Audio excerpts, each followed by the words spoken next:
Есть один способ сделать полнокадровый объектив резче и качественнее, чем задумал сам производитель. Особенно это пригодится с бюджетными full-frame стеклами. Например, такими как TT Artisan 75 мм с диафрагмой 2.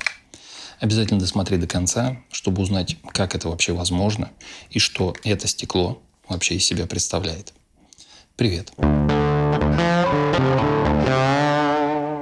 Если ты уже использовал их автофокусные стекла раньше, то по дизайну и тактильности тут для тебя не будет вообще никаких сюрпризов.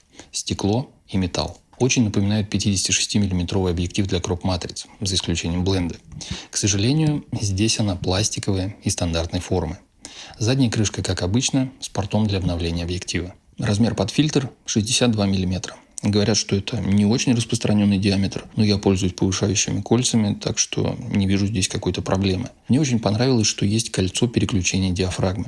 Я не так много стекол использовал с этой функцией, но это действительно гораздо удобнее, чем переключать с камеры. Кольцо поворачивается со щелчками по треть ступени. А если есть желание переключаться на камере, то нужно выставить на кольце значение А. Оно здесь специально расположено чуть дальше от последнего значения диафрагмы, чтобы случайно туда не вылететь. Поскольку я использую его на камере с кроп-сенсором, то он становится уже ближе к 110 мм. Глубина резкости из-за этого ощущается немного больше по сравнению с полным кадром, но на двух она все еще настолько маленькая, что создает то самое кремовое боке, которое хочется намазывать на хлебушек. Кольцо фокусировки металлическое и плавное. Все как и должно быть на хорошем стекле. И он очень легкий, всего около 330 граммов. Полнокадровые объективы проецируют гораздо больший круг изображения, чем требуется для кроп-сенсора. Поэтому кроп захватывает только центральную часть. И виньетирование, затемнение углов изображения, особенно при съемке на полностью открытой диафрагме, здесь практически не проблема. Кроп-сенсор просто не видит края круга, спроецированного полнокадровым объективом. Хотя лично я вообще никогда особого внимания на виньетку не обращал.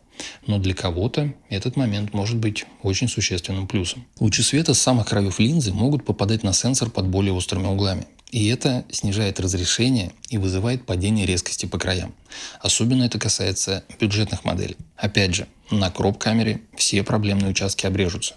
И даже недорогие полнокадровые фикс-объективы будут резкими. Не все любят снимать пейзажи с таким фокусным. Но лично мне нравится, и они тоже получаются резкими от края до края.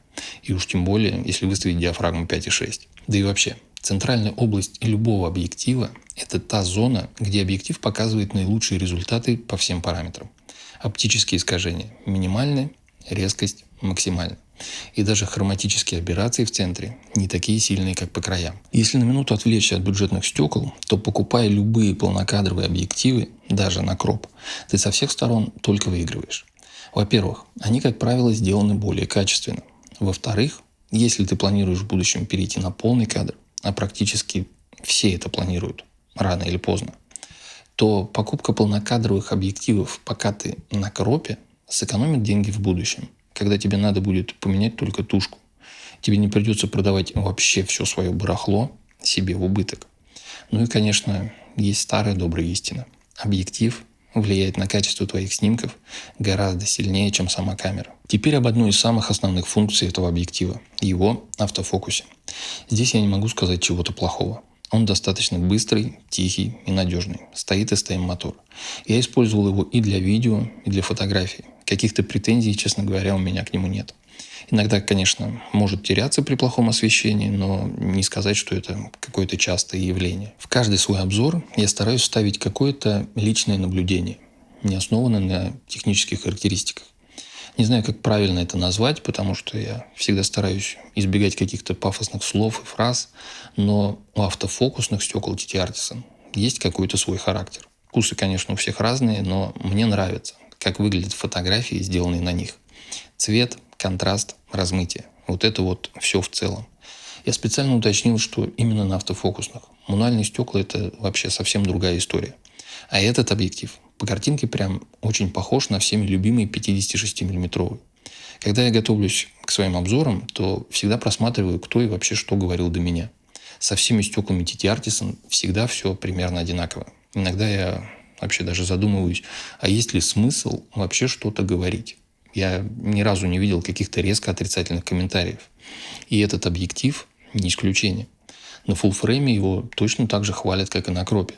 Понятное дело, что он хорош именно за свои деньги.